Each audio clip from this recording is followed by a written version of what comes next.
Who has been in a data breach? Who's been in one they don't know about?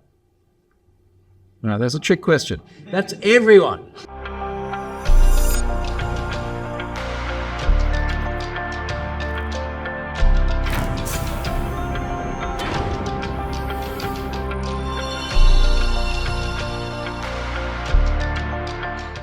On to other matters. Have I been pwned? Who's used Have I Been Pwned before? Okay, good. There's a bunch of stickers and 3D logos and things there, so please take those, and anything that's left, Adam, just like do what you will with. But if you've not used it before, Have I Been Pwned is a data breach aggregation service. And the whole point of Have I Been Pwned is that when we have data breaches and they get spread around the internet, I aggregate them, I put them into one place, and I make them searchable. And people constantly find that they've been in all of these different breaches and things that they've never thought about before or never heard about before. A lot of people don't remember using different services where their data later appears. Who has been in a data breach? Who's been in one they don't know about? No, that's a trick question. That's everyone. We've all been in ones we don't know about yet. I've had multiple instances where I've loaded a data breach into Have I Been Pwned. We have 908 in there as of today. I've loaded the data breach there, and then I have gotten a notice from Have I Been Pwned saying that I am in a data breach. And I'm like, why didn't I realize this when I was loading the data? And part of the reason is because we leave our information in so many different places over the internet that we simply forget. I cannot remember all the places that I've signed up to. I am going to show you one that I've been in today, and in fact I'm going to show you a whole sample set of the sort of data for myself that got exposed. So we've been running this service now for nearly 12 years. It's going to be 12 years in December, which surprises me greatly. I really didn't think that anyone else other than some friends would use it. But here we are. It's become very popular. It's gone very mainstream, and it's given me some really cool opportunities to travel around the world and talk to people about data breaches. And I think that the coolest thing, still to this day, the coolest thing was I got to go to Congress some years ago and talk about data breaches to congressmen and congresswomen. Now, we've all seen like congressional hearings on TV. It looks really, really formal and fancy. It felt like a long way away from me. And it was, but I got to go there and talk about the impact of data breaches on knowledge-based authentication. So knowledge-based authentication is, you know how it seems to be particularly telcos here. Let's say you're a Telstra customer and you want to talk to Telstra about your account. And they say, we just want to make sure you are who you say you are. What's your date of birth? And you're like, well, it's the thing that lots of other people know. They know it either because of data breaches, which is why I was there in Congress, or they know it because I like birthday parties and cake. You know, like it's not a secret that we treat it in that way. So the hearing was very much around why do we have to keep relying on pieces of data like that which are so fundamentally compromised? And to be honest, a lot of the answer to many of our problems with cybersecurity is that we still use these things because they're familiar, because everybody knows how to use them, because they're easy, very often because the cost of implementation is low. Why do we still have passwords? You know, passwords are a terrible security control. We have such much better ways of doing authentication. But my mum and dad know how to use passwords. Passkeys, not so much. So I went to Congress and I made a little bit of fun out of it. I got some fun socks. Software sent me some socks. Said, for those about to code, we salute you. And I thought this would be fun to go to Congress and wear that. And then as a good reflection of like how weird my life has got running this, you can now buy a photo of my socks. This is on Shutterstock, it's real. $199 US dollars, the expensive ones. You get a photo of my socks. Now, I'm still out there talking a lot about data breaches because I think I know we have a major problem with actually disclosing to people what their exposure in data breaches is. And what I mean by that is a lot of the time you don't even know about it. You know, I sort of joked before, I said, how many breaches have you been in that you don't know about? And you're like, hang on, you're like, shouldn't I know about all of them? And you'd be right, you should know about all of them. But often you don't, and I'll give you an example. This is the data breach notice that I personally got from Ticketek last year because I was in their data breach. Was anyone else in Ticketek? Right, well, so this is where it gets interesting, because some people know that they were, but other people might have been, but they might not know that they were. Now, I'll explain what I mean. I got this on the 1st of June last year. I'd gone to the V8 supercars on the Gold Coast, coming up again in a few weeks. I bought a ticket, and of course, what happens when you buy a ticket online? You leave your email address and usually your name, your phone number, maybe your address, sometimes your date of birth because reasons. And I was in that data breach and I got the notification from them, 1st of June. A few weeks later, someone sent me the data, and I did what I always do with Have I Been Pwned. I loaded that data into the system, 17.6 million email addresses. Now that's a lot when you think about it, because Ticketek is just Australia. So to have 17.6 million email addresses, clearly that means there's a lot of people from other countries as well. But it must be a very, very significant portion of Australia. So I loaded this data in, and this was the end of June, 28th of June was that tweet. And then I immediately started getting messages like this. And I thought, that's really weird, because I got my notification. I was a Ticketek customer, I got my notification. This guy didn't. And none of these other people did either. So what went wrong? What happened? We're recording this, aren't we? We're live. Okay. So I'll tell you the live stream appropriate portion of this. Inevitably, not everyone who was a customer got a notification, or we wouldn't be seeing these messages.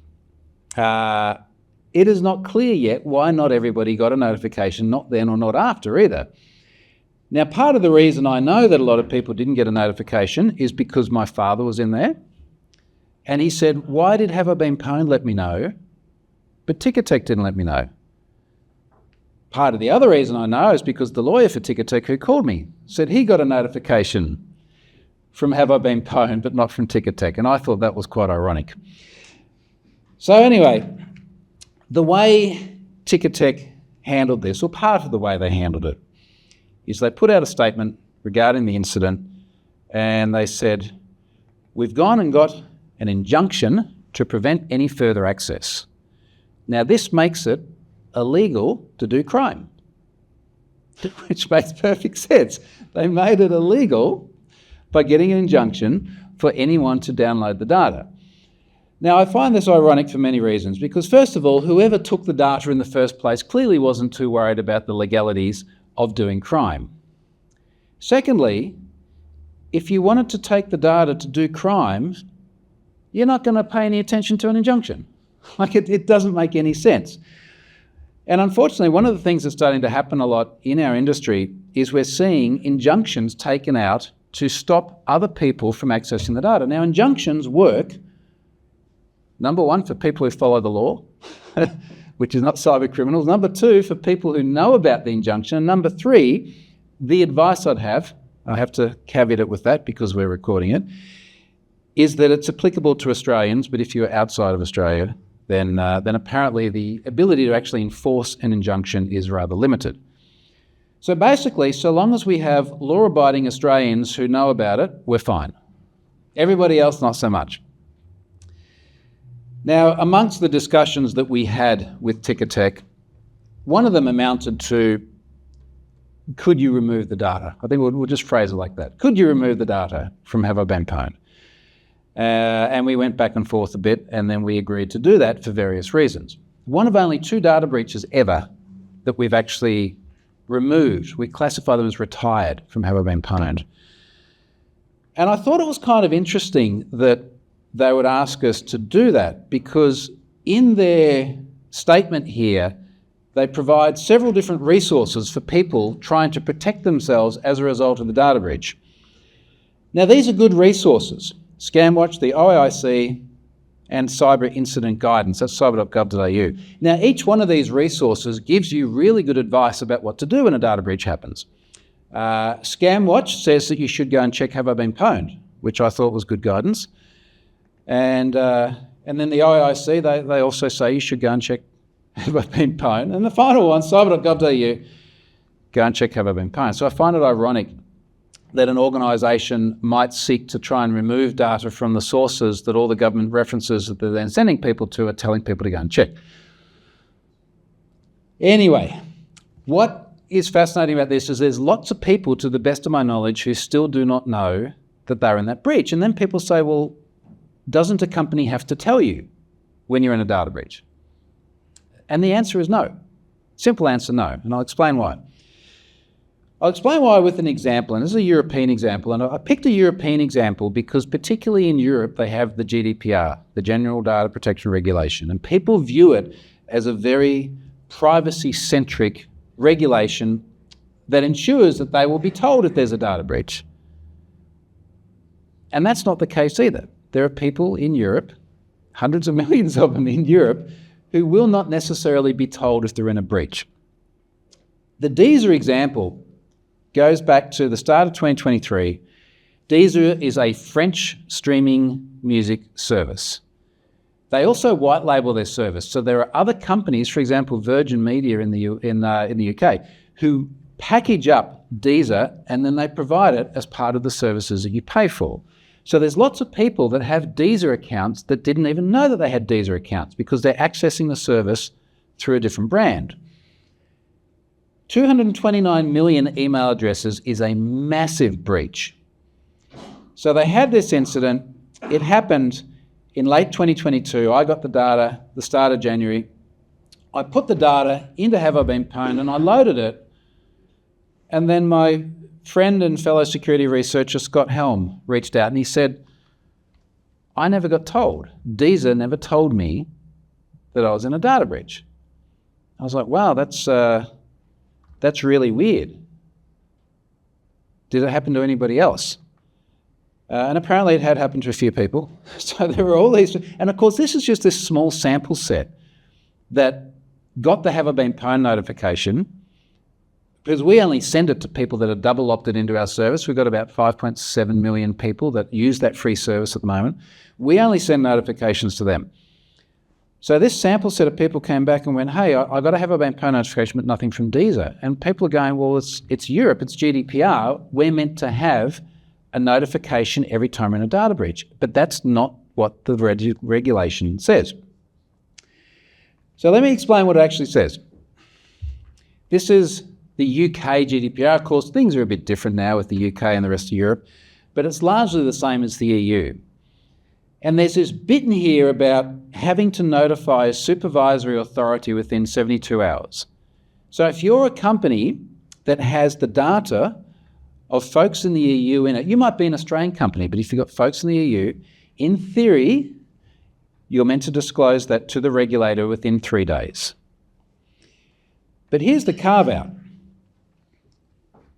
If it is likely to result in a high risk of adversely affecting individuals' rights and freedoms, the EU is very big on the rights and freedoms term, then you have to notify them. Now, under our notifiable data breach scheme in Australia, it's very similar. If it's likely to cause serious harm, you have to notify people. Now, I'm going to entirely speculate here about Ticketek.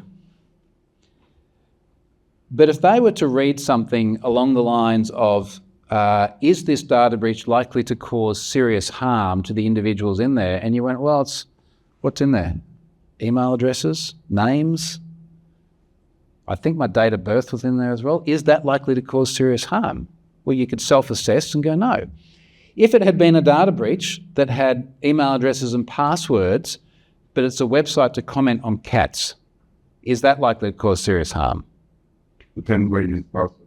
Well, and that's the key. So it's cats, who cares? If it's dogs, different. But anyway, so who cares? Because it's a minor thing. But if you're reusing your credentials and you've gone and used your cat website password on your bank account, your social media, and your email account unlocks every other account. Well, then suddenly that's actually really serious. So having these carve-outs is a really bad idea. I really, really dislike the fact that you can have a company have a data breach and they don't have to tell you. It's nuts. Now, Deezer did eventually tell people. This is the disclosure notice they sent out, Feb 20. So I had sent the notice from Have I Been Pwned at the start of Jan. I assume, given the timing, that enough people found out via Have I Been Pwned that they were in this breach that they got upset, and they let people know, or they let Deezer know they were upset, and then Deezer decided to let people know.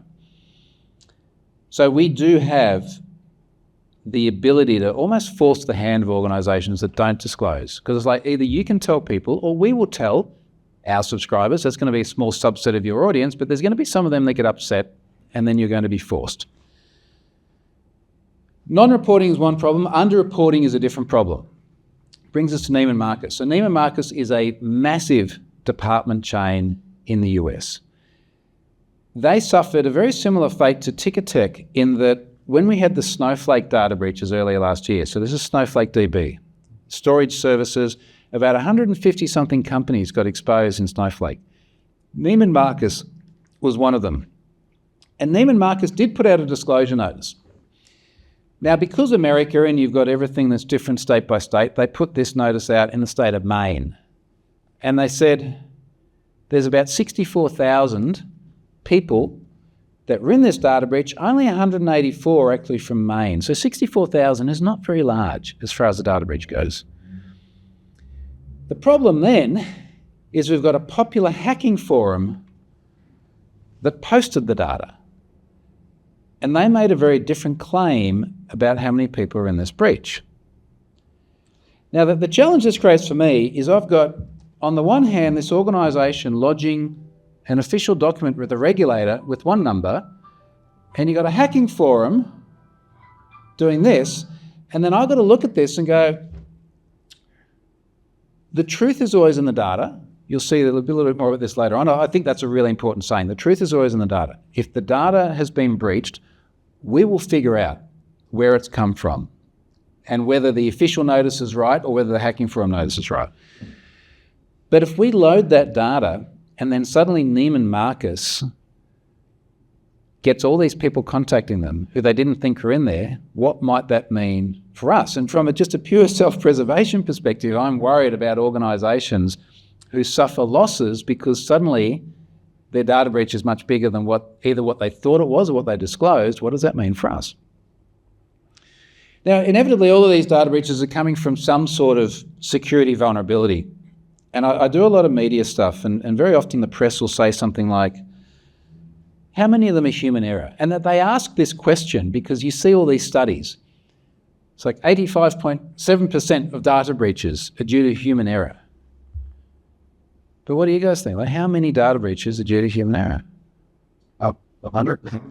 Right, it's an easy answer, isn't it? Every single, because did you ever see a data breach, you go, I don't know how it happened because everything went right. It's like, no, by definition, something went wrong, and now your data is out there all over the web. It is every single one, and I hate seeing these stats which somehow attribute some portion to like a non-human error. Like there's always a human that's made a mistake somewhere, and sometimes they're very understandable mistakes.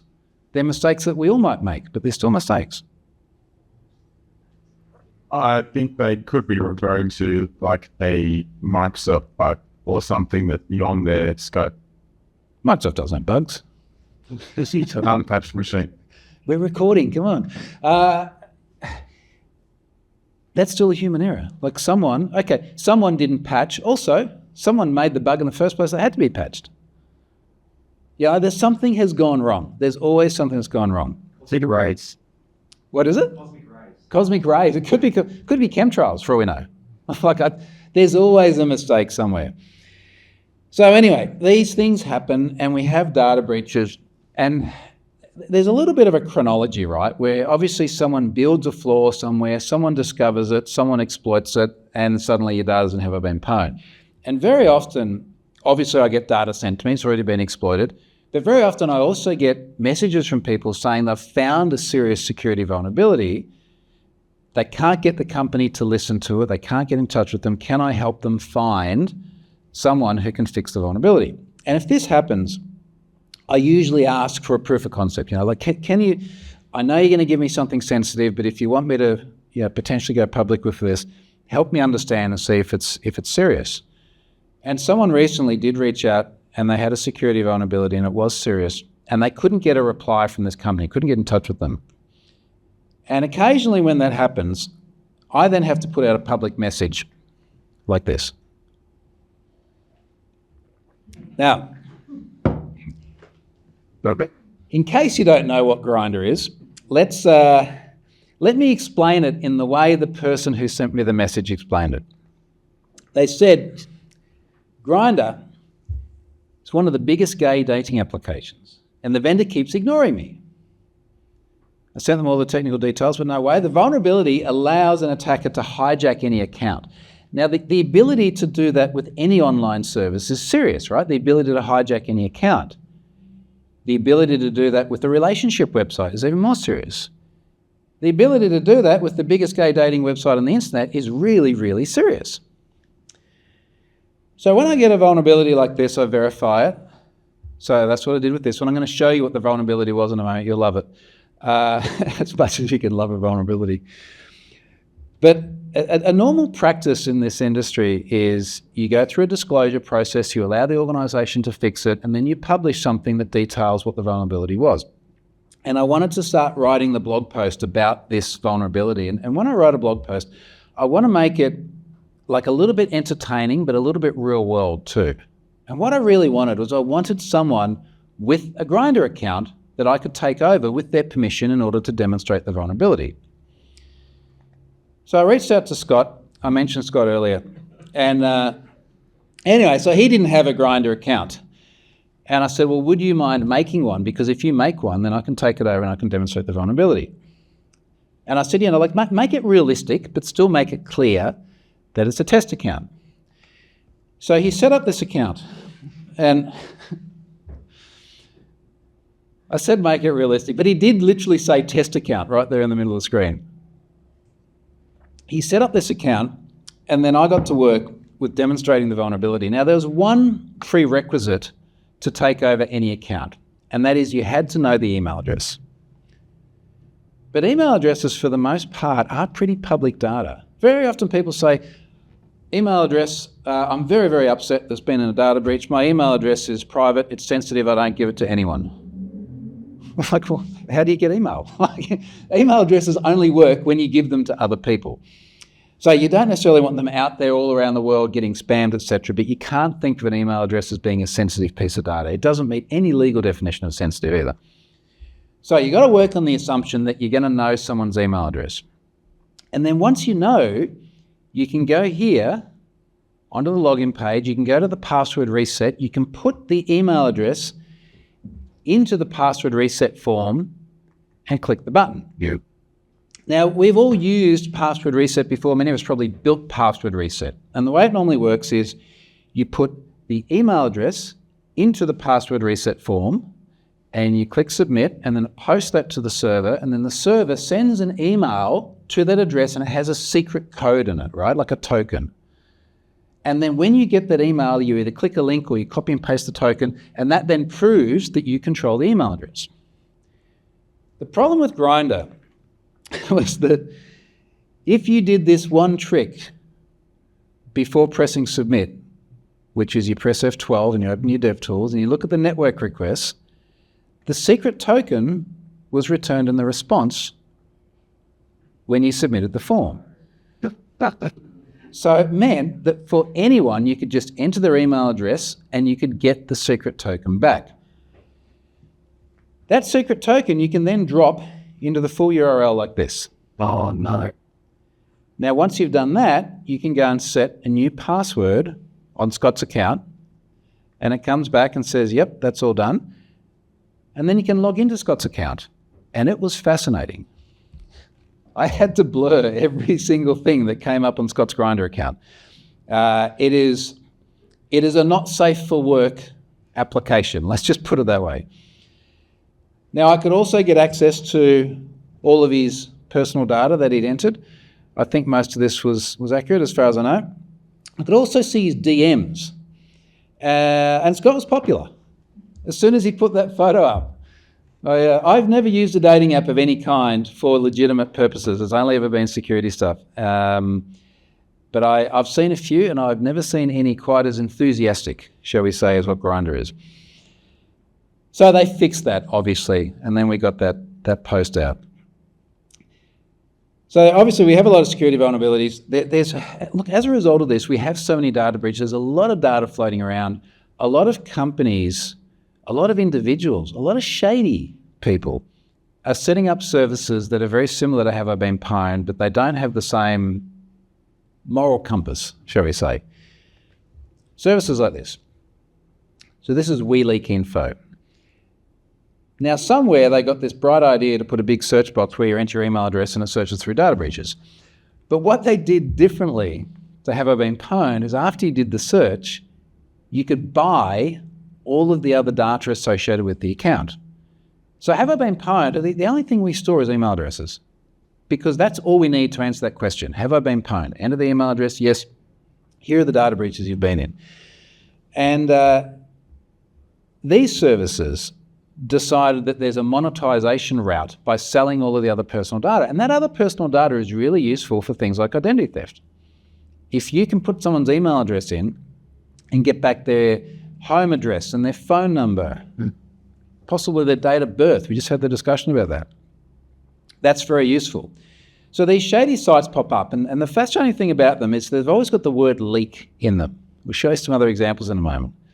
So WeLeak Info popped up a few years ago. It looks like this now, which is great. We're very happy about this. There was another one called Leaked Source. It's around, it was probably around 7 years ago now. And Leaked Source did the same sort of thing. So you entered an email address, and you did a search, and then they came back, and then here's the data, and then you buy it from 76 cents a day. So it's cheap. And people did. In fact, people bought my data because I'm in 36, I think, data breaches in Have I Been Pwned at the moment. So all of this other personal data of mine was put in services like this. People would buy it, and they go, hey, Troy, just so you know, like your data's out there. And the fascinating thing about these services is it's very hard to figure out who runs them for probably obvious reasons. You know, you really don't want to be associated with selling large amounts of personal data. So people try to fly under the radar, to be discreet. But sooner or later, websites like WeLeak Info on the previous slide, they end up getting taken down by law enforcement. You find out who's behind it. And this one was run by this guy. Yeah. He's Jordan Bloom. He's a Canadian. He's a young guy. He's 25 here, so he's probably been doing this since he was a lot younger. I've often said that one of the fascinating things about data breaches is that so many of the people either causing them or exploiting them are either legally children, less than 18, or they're very young. Probably maxes out, in most cases, at Jordan at 25. Now, Jordan obviously tried to run this service without being identifiable. There was certainly no information on there about him. For obvious reasons, the charges later on, again, we're recording, so to put it very, very carefully, the company he ran was later charged with, I believe, trading in stolen identity data and effectively doing things to the detriment of the individuals who used the service. So clearly he wanted to be discreet, which is why I find it very strange that inevitably with some of the money he made from selling our data, whilst he's trying to be discreet, he's driving around a bright green Lamborghini. This is not a discreet car. Like, I'm not saying go out and do crime, but if you do, don't do that. Don't spend the money on a green Lamborghini. I saw another one come up recently. Leak Lookup. You see the common thread? Like, it's another leak one, right? And what got me with this is it felt very, very similar to things like Leaked Source, Green Lambo guy from just before. And what I found really, really funny is I was, you know how you guys all read the terms and conditions? Right, no one does. But I read them on these sites because I think they're really interesting to see how people try and position them. And the ones on Leak Lookup here looked really, really, really similar to the archive.org version of Leaked Source. That's been taken down by law enforcement as well, so I went to archive.org. They looked so similar that when I diffed them, they're almost the same. They're just like little differences. So whoever is running Leak Lookup, I don't even know if it still exists or not, But if someone's running that and they think that just by changing a few words like this, they're not going to end up getting locked up, it's kind of nuts. They will. It's an inevitable outcome. So a lot of these services are getting data from fairly well-known, very well-trafficked data breach trading websites like this. This is breach forums. Now, I can't remember when I screen capped this one. It wasn't that long ago, but part of the reason I can't remember is they keep getting taken down and they keep phoenixing. They keep getting reinvigorated, and then all the old data from all the other ones, which hundreds, if not many thousands or tens of thousands of people have, it all gets loaded up into the new site, and the thing just keeps going over and over and over again. Breach forums, or BF, as it was referred to, was run by this guy. This is the avatar, Pwned. And Pwned, a little bit like the people running the leak sites from before, they all want to be anonymous, right? Because they're literally exchanging data obtained via criminal actions. But sooner or later, like with the leak sites, they all get caught. Every single one of them ends up getting caught. You do it long enough, you get caught. I think it's probably a sweet spot there where maybe you could do this up for a certain point and then just disappear off the internet and never do it again, and you're okay. And hopefully you reform yourself. You'd always be looking over your shoulder though, because they often get caught. And the guy running this, Pwned, did get caught. It was this guy. This Connor Fitzpatrick. He was 20 years old when he got caught. So he'd been running this for how long? Obviously started as a child. He's 20 years old when he gets caught. And this is what breach forums end up looking like. A little bit like the leak site before. Now, for the most part, this is another sort of league of nations. You know, we usually see, obviously, the FBI in there, the NCA in the UK, the National Crime Agency, effectively the equivalent of our AFP. We feature a lot. And you get this league of nations of different countries that work together on these takedowns. But it was the FBI that put this slide together. And there's something very particular about the screen, which I really, really liked. So people would go to the Breach Forums website, see this, and see the Breach Forums logo, and they see the little Pwned avatar, that little Hello Kitty avatar. And someone in the FBI put tiny little handcuffs on him, which I thought was really nice. And we were in the US about a year ago, visiting the FBI and speaking to some of the people behind these sorts of takedowns. And I was talking to them about this, going, man, you guys have done some really good work, because it wasn't just this one. They did another one recently too for Genesis Market. So Genesis Market was a website that would sell the cookie material used to authenticate to websites. So you know how normally when you, and again, many of you have probably built this before, you go to a website, email address, password, you enter it, send it to the website comes back, it gives you a cookie which persists your authenticated state. Some of them also will fingerprint your browser. So this is perhaps the operating system you're running on, or the brand of browser, or there's all these different fingerprintable aspects of your browser that often then go into the material used to authenticate you. So that if someone hijacks your session and gets your cookie, it won't work. It has to be the same client. And Genesis Market was selling this material. It was selling the cookies and the fingerprint data, which is pretty nasty because it's post-auth as well. So even if you had multi-factor authentication, if you've already authenticated, but then someone gets your cookie data, they can log on as you. So the law enforcement agencies called this Operation Cookie Monster to take down Genesis Market. And then they've got this FBI agent sitting here munching on a little cookie, which I like. I think it's a nice touch. Someone there has a sense of humour. So good on them for that.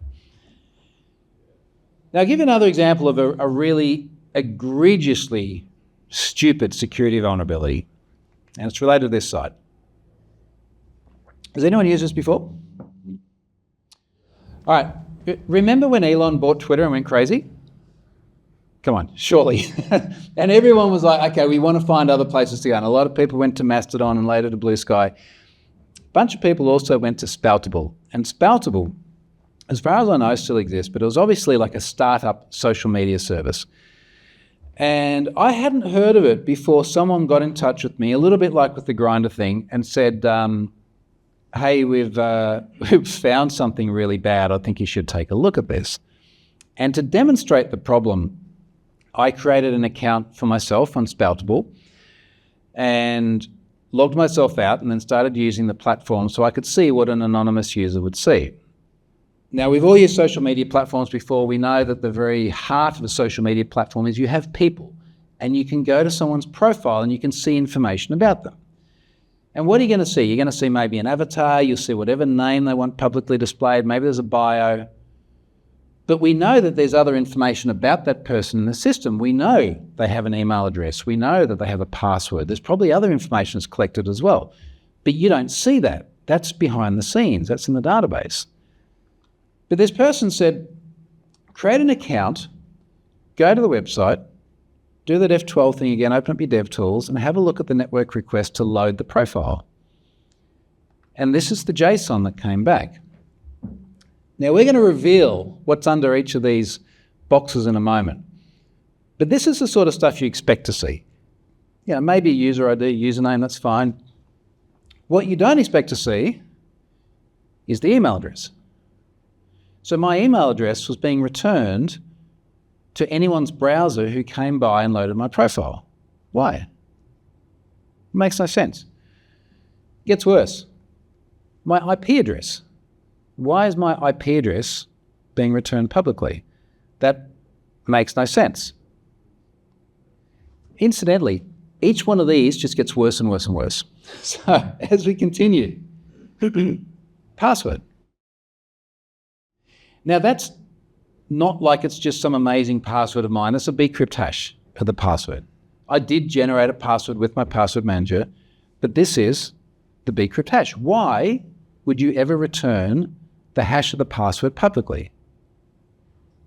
It makes no sense. But I turned on 2FA. So because I've got 2FA, even if someone got the password, I'm safe, right? Yeah, well, not so much. So here's the next problem. The 2FA backup code. Now, there's a couple of things going on here. So you know how normally you turn on 2FA and then the website's like, just in case you lose your authenticator app, for example, here is the backup code. Keep the backup code. You can use this later on to get back in. Don't tell anyone what the backup code is. So I got a backup code, and then they've stored that as a bcrypt hash and they've returned it here. And you might look at it and go, well, if it's a bcrypt hash and it's a good backup code, then at least you can't crack it, right? It's very unlikely to crack it. The problem is, this is what their backup codes look like. So their backup codes are 6-digit numbers.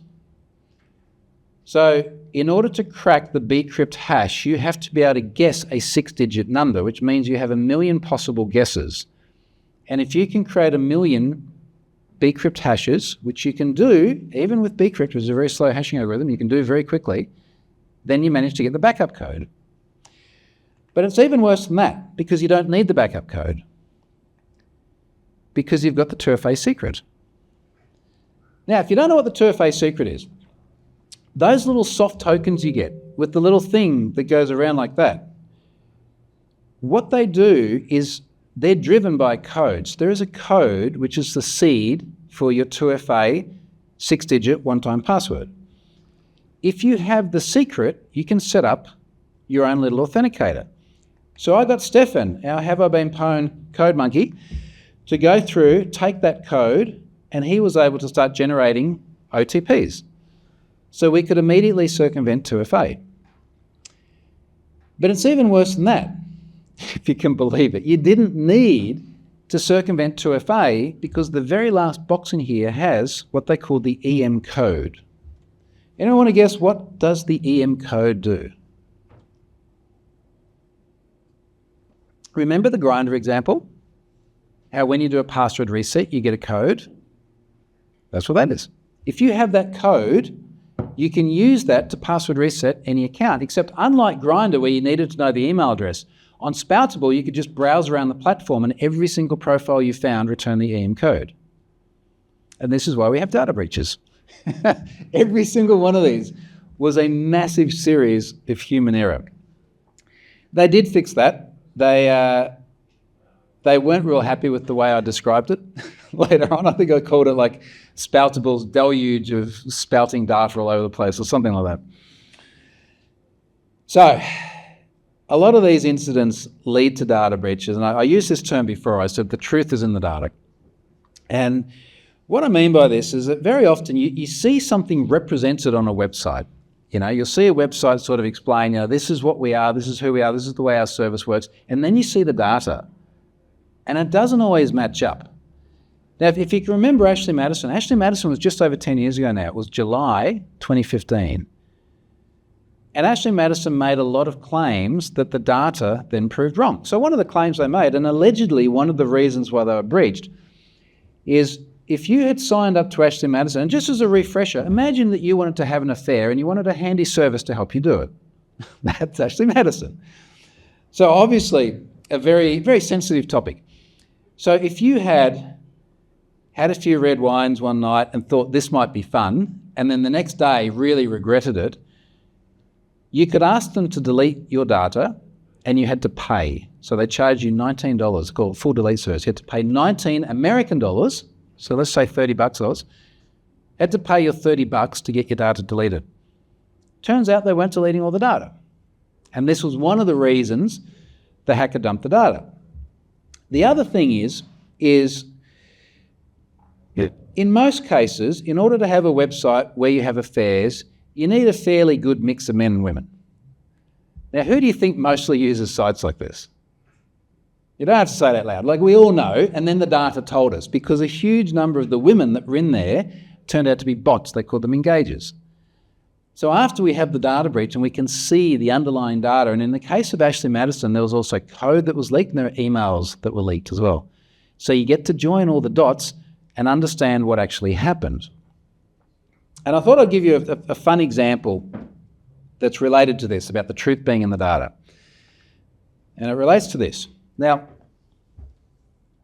you know how sometimes you go, look, I just need to, there's this term, you buy some shit online. And you know that that's a metaphor, right? Like you're not buying actual shit, you're buying random stuff from Temu. There is a website where you can buy actual shit online. It's a real site. It's still up today, shitexpress.com. And I had heard about this website before, a little bit like Ashley Madison, never a user of either, but I had heard about them because they're noteworthy and they make the press and they turn up. I think they were even on TechCrunch or something big like that. It's self-explanatory what the site does. I'm going to walk you through how it works. It's a 4-step process. Number 1, choose an animal. Well, it's not human shit, that would just be weird, right? So you start by choosing an animal. Now note here, they do say that there are different kinds of animal. That was their promise to you. Second thing is, you've obviously got to send it somewhere, right? So you provide an address. Then you pick a sticker. Why, I don't know, but it's just part of the process. And the thing I found most interesting was the anonymity. Pay and stay anonymous.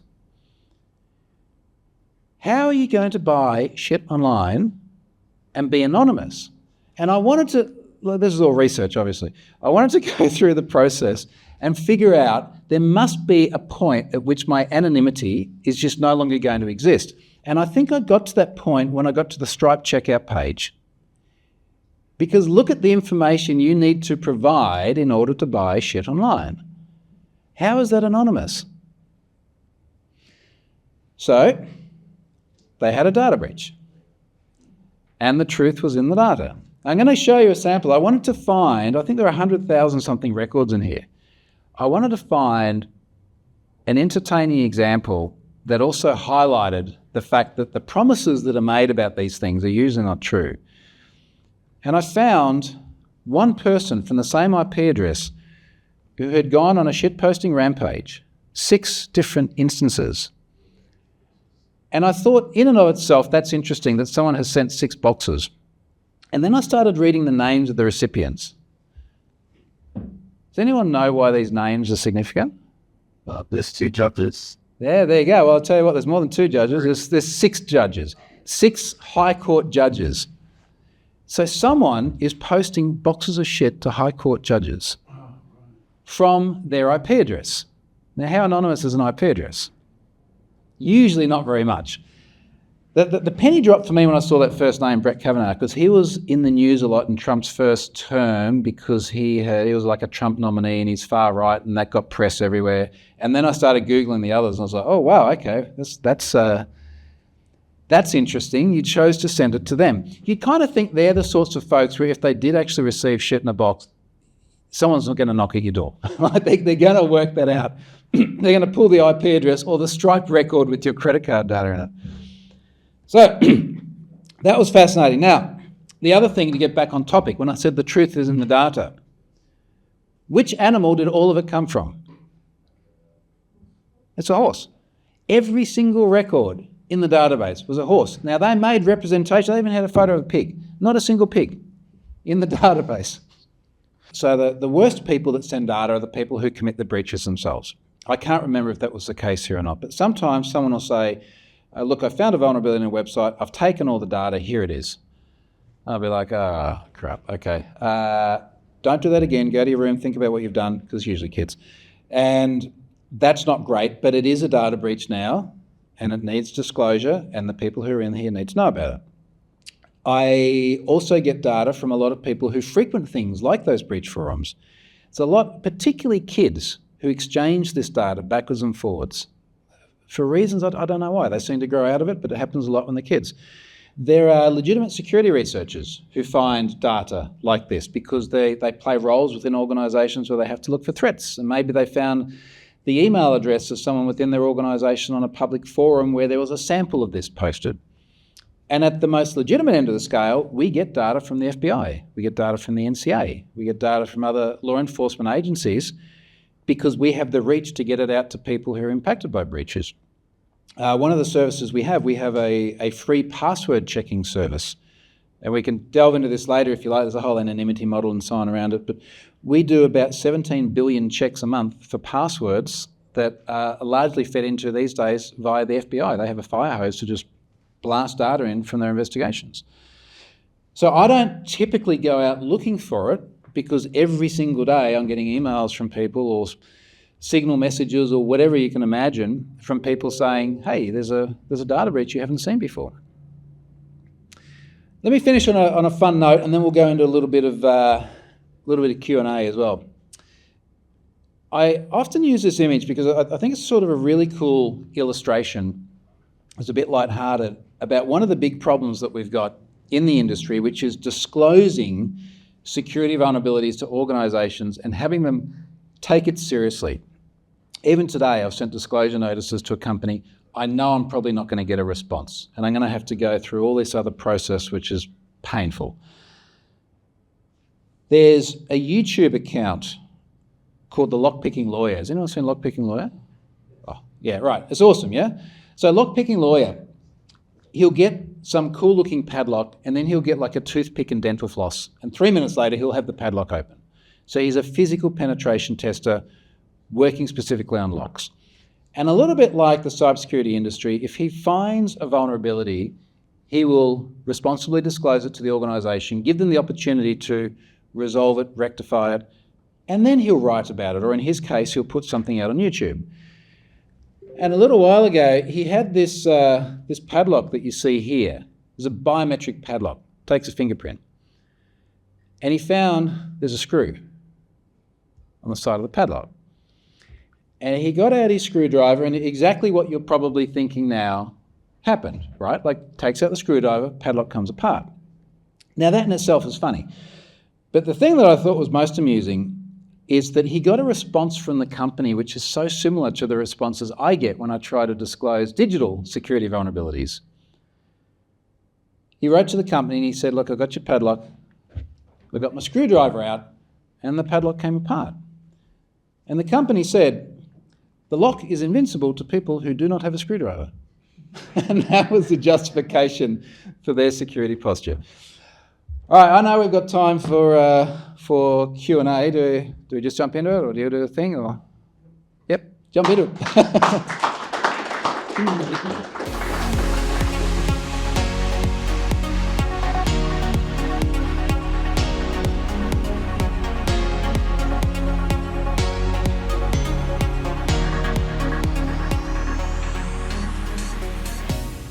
anyone have a question? Any more questions? I might start off. Troy, thanks for the presentation. It was great. Somebody mentioned cosmic rays before, and then I got messages from some guys in France that are watching this at the moment, and they go, that's actually a serious thing. I don't know if you know this, but in aeroplanes, and sent me articles about things called soft errors, which I hadn't heard of. And soft errors happen. They're not a non-zero occurrence, and they happen a lot in planes. But cosmic rays switch bytes around. So it can be from non-human error now. Now you just learned something. Someone didn't put enough shielding on the thing. Yeah. Someone didn't put enough shielding on the over the CPU. So But is that almost like EMF interference kind of? yeah, just you get a gamma ray or something coming from space or a proton that can switch a thing, but you can protect that by shielding. Is that why all the shit was from horses, or is it like a? And so in spacecraft, you just protect by shielding. You just got to put more shielding on it. So it's still human error. You just got to put more shielding on it. Oh, okay. Yeah. Good point. Yeah, I was just being smart. I did learn something today. Thank you for that. That was very informative. Thank you. Do you have any competitors that have a moral compass that you've seen? That have a moral compass. Because I know you talked about the leaked ones, which is fine, but Well, yeah, I think the first part of the answer is I really pay very little attention to what other services are doing. I know there are other services out there that do data breach aggregation and reporting in different capacities. And what I mean by that is there are certainly many very large, well-funded cybersecurity companies out there that do a gazillion things, and then they ingest a lot of the same data. I don't know that they'd get the same sort of community support because they're big and commercial, but that's fine. There are definitely many other services out there that are doing the shady bits, and frankly, there are a lot in between as well. There are services out there that will give you, for example, one of the requests we get a lot is, I would really like to get the password for the account that's had the data breach, because if that's one of our customers, we want to see if they're using the same password as they're using on our service. So that can be a very legitimate request. That can be very heavily abused. And there are services out there where you can usually commercially buy that as well. So yeah, I'm sure there's stuff out there, but again, I think it's a very, very broad spectrum. great, thank you. What is the operating cost of the Have I Been Pwned page? It used to be really, really cheap. It used to be literally, I'd say it's a cup of coffee a day. And for years, and I wrote a lot about this publicly too, I guess just to scroll back, part of literally half the reason I wrote this to begin with is because I wanted to build stuff on Azure, whatever, we argue. Anyway, Microsoft's cloud platform. And I wanted to build it on a lot of their PaaS offerings. And part of the reason why is because I wanted to play with the technology. And I was also trying to bring more of that into Pfizer, where I was working at the time. And I wanted to build something as big as I could for as cheap as I could. So I used table storage, which was very, very cheap, very resilient, would scale to the moon. We ran table storage for about a decade. And it was only, I think, earlier last year, we rolled table storage to SQL Azure Hyperscale because we just needed things like we had no point-in-time restore. We couldn't do point-in-time restore. We had no ad hoc queryability. Like try querying table storage if you're not querying by a petition and a row key. It's a nightmare. So we went from what was, I think, the tens of dollars per month of cost through to SQL Azure Hyperscale at the moment is costing us thousands of dollars a month. But we get all of those other things, and we actually have some revenue now as well, so we can justify it. So yeah, look, the cost has definitely gone up a lot, but we're also running a service now that's got huge amounts of dependencies. We have about half the Fortune 500 use the data breach search service. We have a couple of 100,000 people a day on average use the service. We do hundreds of millions of paid API requests per month, and then we do tens of billions, I guess we could say, of password searches. So yeah, unfortunately, those costs do go up a bit. But I still think part of the game is how do we make it as big as possible and then keep the costs as low as possible, just because we can do such crazy stuff with cloud. Hi, thank you for your talk. I'm here because I found out about it through Meetup, which I think is wonderful. I've been a meetup organizer myself for many, many years, and meetups have gone 25 years, but I've never heard of any big hacks with that, or am I just being naive? I'm not aware of any meetup data breaches, but I think one of maybe a bit of the realism that we all need to face is that no matter what the service is, including Have I Been Pwned, it could happen. You know, we could have a meetup data breach. I would have my data in there if that was the case. I assume you would too. So I'm not aware of them having a data breach yet, but it's certainly feasible. What breaches happened, like in the Australian breaches, that has been the worst? I think it depends on how you define worst. The largest in terms of unique people, I suspect, is probably Ticketek, because that was, 17.6 million on that slide. The other two obvious ones are Optus and Medibank. Yeah, we could say Optus was really bad because of the public cost of it, people replacing driver's licenses. Like, remember all the media that was out there at the end of 2022 with people queuing up around whatever their state office was to replace licenses. That was a huge cost. Medibank was probably the worst in terms of the impact on privacy. So if you remember that, they got ransomed just after Optus. And when they didn't pay, the ransomware crew started dumping data. And they started with a list of people that had abortions for the obvious reason that was going to be the most shocking, sensational data you could possibly dump. So there were those two very close to each other. And then there was Latitude Financial at the start of 2023 as well. I managed to dodge Optus. Is that Australian? Yeah, Latitude Financial is Australian. So I dodged Optus and Medibank, but I was in Latitude. And the way I figured out I was in Latitude is my parents came over one day and they gave me a physical letter that had been sent to their address that I hadn't lived at since 1990-something, and it was from Latitude. And it's like, you're in a data breach. I have no idea why. I must have had a car loan or something when I was a teenager or a young adult, and they still had my data. So, any one of those could have been the worst, depending on what information you had exposed. But I think the one interesting common thread across all of them was that they all showed that there's a huge problem with data retention. Why did Optus still have data from customers who hadn't been customers for many, many years?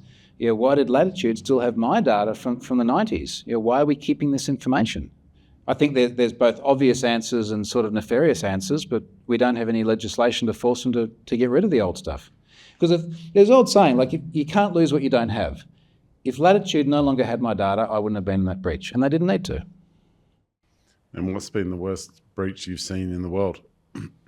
Well, again, I think it depends on how you measure it, because even if you think about Medibank, if I had been in Medibank, my health data is thankfully really boring. I have no interesting or sensational things that have happened to me, but if you were one of the people that had an abortion, well, then that would have been the worst thing in the world for you. I think in terms of, we can slice it a different way. Ashley Madison had people take their own lives as a result of being in that breach. There are deaths as a result of it. One of the other ones that was really bad is there's a Finnish psychotherapy service called Vastaamo. And a few years ago, Vastaamo got ransomed. They didn't pay the ransom. So the hacker started contacting the individuals in there and saying, I have your psychotherapy notes, give me money, I'm going to dump them publicly. It's hard to imagine getting much worse than that. And then they did dump them publicly. Vastaamo is a data breach in Have I Been Pwned. So I think they're probably two of the worst in terms of human impact. So it's interesting you're talking about how it seems like Ticketek, correct me if I'm wrong or don't because it's live, seem to send you a cease and desist about we don't want our data on Have You Been Pwned. Now, but just to broadly, there obviously, you've talked about some websites out there where people are just using these data breaches for nefarious reasons, obviously doing more harm than good. But there's sites like yours who I think it's quite obviously doing more good than harm. But to actually define that under law, I can imagine be quite tricky. And that's perhaps why you're getting caught up by Ticketek saying, oh yeah, no, you got to take this data down, even though you use it for good purposes. So do you have any suggestions of sort of law reforms that could accommodate sort of, I guess, white hat services where, where revealing data breaches is good to help people so they can protect themselves, but then still criminalize people using data breaches for financial gain and just to spread this data breach and make it worse? Yeah, it's a good question. It's a hard answer, but just to set the record straight, we didn't get a C&D from Ticketek. To get a little bit more colour to it, our lawyers spoke to their lawyers and everyone decided that given the circumstances, it was probably the best thing to do. And we'll leave it at that. But no, we didn't get anything too formal from them. Obviously, I don't agree with the whole injunction thing. Qantas did that recently as well. So everyone probably heard about Qantas's breach a few months ago. They went and got an injunction as well, which again, just why it doesn't seem to make any sense. I've got a draft blog post. I had this epiphany that getting an injunction is a little bit like, like every time in America when there's another school shooting and everyone's like thoughts and prayers, right? So to me, injunctions are like the thoughts and prayers of data breaches, where it's like, maybe it's a nice sentiment, but it's not actually action. It doesn't do anything. So the challenge, of course, is that, and we're very, very conscious of this, services like Have I Been Pwned only exist because of a huge amount of criminal activity, and the proceeds of that crime, in terms of the artefacts that are produced of it, then go into a system. There was a period there I was having a chat with regulators in Europe under GDPR, asking that exact question. It's like, look, after data breaches happen, effectively, what's the best use of the data? And in fact, a lot of our sort of unofficial motto for Have I Been Pwned was about doing good things after bad things happen. And what I remember speaking about this regulator is they're like, well, it's not meant to happen. The data's not meant to be out there. And I'm like, yeah, but it is. So then what do we do? It's not meant to be out there. And it almost was just like this person was just on a loop. It's not meant to happen. It's not meant to happen. And I sort of had this sense, it's a little bit like a lot of legislation that's so far behind technology. Like, how much are we seeing now, even in Eve's intro before, about AI legislation? It's like, yeah, it's already out there and it's happening, and then you're trying to catch up, I would worry that if we had anything that was too explicit about enabling this, how many other shops are going to pop up trying to make this data available, and then, as we've seen with a bunch of these services, actually making it worse, like leaking the data? Or where's that line between legitimate and nefarious purposes? As I said before, there are legitimate companies out there selling credential pairs, email address, password together. There are good uses to that. I don't like the idea of it for various reasons. Does that put them on the right side or the wrong side? I would argue, and certainly the advice we've had, one of the expenses that has actually popped up a lot, along with cloud costs, is lawyers just simply giving us advice on privacy regulations and how we structure ourselves. And a lot of the feedback we get to them is that there's not really explicit guidance that prohibits what we're doing, and what we need to do is then try and tick as many other boxes that are around the privacy-centric, respecting people's data. So assuming that there's nothing to prohibit it, I don't know that we want to add anything which explicitly permits it as well, because I think we run that other risk, which is other unintended consequences of the way organisations use the data. So you think it's better it stays grey, but hopefully our judges are sensible? Yeah, look, hopefully, but it's not just our judges as well. I mean, there's certainly been many data breaches where I'm like, I wonder how that part of the world would react if they got really upset about it. We had one in particular some time ago where, and I honestly can't go into detail on this, but it was very substantial, and the company obviously wanted to cover it up, and they were in a part of the world that I travel through a lot, and they would not muck around if they were unhappy, and it would be curtains. So that unfortunately has to factor as well. No.